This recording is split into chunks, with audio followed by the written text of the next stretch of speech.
नमस्कार साथियों, मैं अनीता श्रीवास्तव आपका हार्दिक अभिनंदन करती हूँ।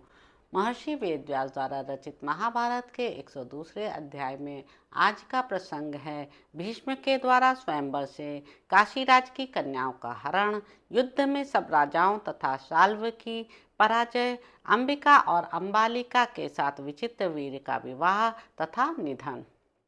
वैशंपायन जी कहते हैं, जन्मेजय चित्रांगद के मारे जाने पर दूसरे भाई विचित्रवीर अभी बहुत छोटे थे, अतः सत्यवती की राय से भीष्म जी ने ही उस राज्य का पालन किया। जब विचित्रवीर धीरे धीरे युवावस्था में पहुंचे, तब बुद्धिमानों में श्रेष्ठ भीष्म जी ने उनकी यह अवस्था देखकर विचित्रवीर के विवाह का विचार किया। राजन, उन दिनों काशीराज की 3 कन्याएं थीं, जो अप्सराओं के समान सुंदर थीं।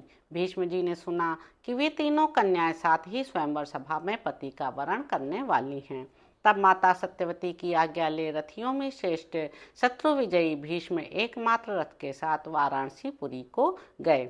वहां शांतनु नंदन भीष्म ने देखा, सब ओर से आए हुए राजाओं का समुदाय स्वयंवर सभा में जुटा हुआ है और वे कन्याएं भी स्वयंवर में उपस्थित हैं। उस समय सब और राजाओं के नाम ले लेकर उन सब का परिचय दिया जा रहा था। इतने में ही शांतनु नंदन भीष्म, जो अब वृद्ध हो चले थे, वहां अकेले ही आ पहुंचे। उन्हें देखकर वे सब परम सुंदरी कन्याएं उद्विग्न सी होकर, ये बूढ़े हैं ऐसा सोचती हुई वहां से दूर भाग गईं। वहां जो नीच स्वभाव के नरेश एकत्र थे, वे आपस में ये बातें कहते हुए उनकी हंसी उड़ाने लगे। भरतवंशियों में श्रेष्ठ भीष्म तो बड़े धर्मात्मा सुने जाते थे। ये बूढ़े हो गए हैं, शरीर में झुर्रियां पड़ गई हैं, सिर के बाल सफ़ेद हो चुके हैं, फिर क्या कारण है कि यहाँ आए हैं? ये तो बड़े निर्लज्ज जान पड़ते हैं।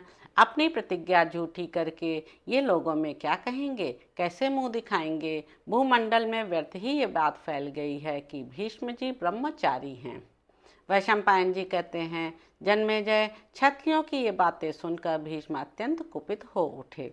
राजन, वे शक्तिशाली तो थे ही, उन्होंने उस समय स्वयं ही समस्त कन्याओं का वरण किया। इतना ही नहीं, प्रहार करने वालों में श्रेष्ठ वीरवर भीष्म ने उन कन्याओं को उठाकर रथ पर चढ़ा लिया और समस्त राजाओं को ललकारते हुए मेघ के समान गंभीर वाणी में कहा।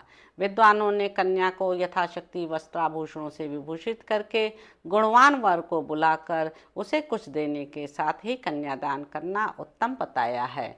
कुछ लोग एक जोड़ा गाय और बैल देकर कन्यादान करते हैं। कितने ही मनुष्य नियत धन लेकर कन्यादान करते हैं। कुछ लोग बल से कन्या का हरण करते हैं। दूसरे लोग वर और कन्या की परस्पर अनुमति होने पर विवाह करते हैं। कुछ लोग अचेत अवस्था में पड़ी हुई कन्या को ही उठा ले जाते हैं।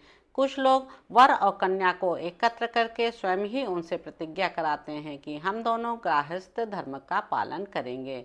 फिर कन्या का पिता दोनों की पूजा करके अलंकार युक्त कन्या का वर के लिए दान करता है। इस प्रकार विवाहित होने वाले पत्नी की उपलब्धि करते हैं। कुछ लोग आर्ष विधि करके ऋत्वज को कन्या देते हैं। इस प्रकार विवाहित होने वाले पत्नी प्राप्त करते हैं। इस तरह विद्वानों ने यह विवाह का 8वां प्रकार माना है। इन सबको तुम लोग समझो। क्षत्रिय स्वयंवर की प्रशंसा करते और उसमें जाते हैं, परंतु उसमें भी समस्त राजाओं को परास्त करके जिस कन्या का अपहरण किया जाता है, धर्मवादी विद्वान क्षत्रिय के लिए उसे सबसे श्रेष्ठ मानते हैं। अतः भूमिपालों, मैं इन कन्याओं को यहाँ से बलपूर्वक हर ले जाना चाहता हूँ। तुम लोग अपनी सारी शक्ति लगाकर विजय तथा पराजय के लिए मुझे रोकने का प्रयत्न करो। राजाओं, मैं युद्ध के लिए दृढ़ निश्चय करके यहाँ डटा हुआ हूँ। परम पराक्रमी कुरुकुल श्रेष्ठ भीष्म जी उन महिपालों तथा काशीराज से उपरयुक्त बातें कहकर उन समस्त कन्याओं को, जिन्हें वे उठाकर अपने रथ पर बिठा चुके थे, साथ लेकर सबको ललकारते हुए वहां से शीघ्रतापूर्वक चल दिए। फिर तो समस्त राजा इस अपमान को न सह सके। वे अपनी भुजाओं का स्पर्श करते और दांतों से होंठ चबाते हुए अपनी जगह से उछल पड़े। सब लोग जल्दी जल्दी अपने आभूषण उतार कर कवच पहनने लगे। उस समय बड़ा भारी कोलाहल मच गया। जन्मेजय, जल्दीबाजी के कारण उन सब के आभूषण और कवच इधर उधर गिर पड़ते थे। उस समय ऐसा जान पड़ता था मानो आकाश मंडल से तारे टूट टूट कर गिर रहे हों। कितने ही योद्धाओं के कवच और गहने इधर उधर बिखर गए। क्रोध और अमर्ष के कारण उनकी भौहें टेढ़ी और आंखें लाल हो गई थीं। सारथियों ने सुंदर रथ सजाकर उनमें सुंदर अश्व जोत दिए थे। उन रथों पर बैठकर सब प्रकार के अस्त्र शस्त्रों से संपन्न हो हथियार उठाए उन वीरों ने जाते हुए कुरुनंदन भीष्म जी का पीछा किया। जन्मेजय तदंतर उन राजाओं और भीष्म जी का घोर संग्राम हुआ। भीष्म जी अकेले थे और राजा लोग बहुत। उनमें रोंगटे खड़े कर देने वाला भयंकर संग्राम छिड़ गया। राजन, उन नरेशों ने भीष्म जी पर एक ही साथ 10,000 बाण चलाए, परंतु भीष्म जी ने उन सबको अपने ऊपर आने से पहले बीच में ही विशाल पंख युक्त बाणों की बौछार करके शीघ्रतापूर्वक काट गिराया। तब वे सब राजा उन्हें चारों ओर से घेर कर उनके ऊपर उसी प्रकार बाणों की झड़ी लगाने लगे जैसे बादल पर्वत पर पानी की धारा बरसाते हैं। भीष्म जी ने सब ओर से उस बाण वर्षा को रोककर उन सभी राजाओं को 3-3 बाणों से घायल कर दिया। तब उनमें से प्रत्येक ने भीष्म जी को 5-5 बाण मारे।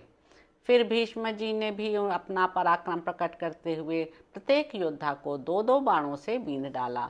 बाणों और शक्तियों से व्याप्त उनका वह तुमुल युद्ध देवासुर संग्राम के समान भयंकर जान पड़ता था। उस सम्रांगण में भीष्म ने लोक विख्यात वीरों के देखते देखते उनके धनुष, ध्वजा के अग्रभाग, कवच और मस्तक सैकड़ों और हजारों की संख्या में काट गिराए। युद्ध में रथ से विचरने वाले भीष्म जी की दूसरे वीरों से बढ़कर हाथ की फुर्ती और आत्मरक्षा आदि की शत्रुओं ने भी सराहना की। संपूर्ण शस्त्रधारियों में श्रेष्ठ भरत कुलभूषण भीष्म जी ने उन सब योद्धाओं को जीतकर कन्याओं को साथ ले भरत वंशियों की राजधानी हस्तिनापुर को प्रस्थान किया। राजन, तब महारथी शाल्वराज ने पीछे से आकर युद्ध के लिए शांतनु नंदन भीष्म पर आक्रमण किया। शाल्व के शारीरिक बल की कोई सीमा नहीं थी। जैसे हथनी के पीछे लगे हुए एक गजराज के पृष्ठभाग में उसी का पीछा करने वाला दूसरा यूथपति दांतों से प्रहार करके उसे विदीर्ण करना चाहता है, उसी प्रकार बलवानों में श्रेष्ठ महाबाहु शाल्वराज स्त्री को पाने की इच्छा से ईर्ष्या और क्रोध के वशीभूत हो भीष्म का पीछा करते हुए उनसे बोला, अरे ओ, खड़ा रह, खड़ा रह। तब शत्रु सेना का संहार करने वाले पुरुष सिंह भीष्म उसके वचनों को सुनकर क्रोध से व्याकुल हो धूम रहित अग्नि के समान जलने लगे और हाथ में धनुष बाण लेकर खड़े हो गए। उनके ललाट में सुकड़न आ गई थी।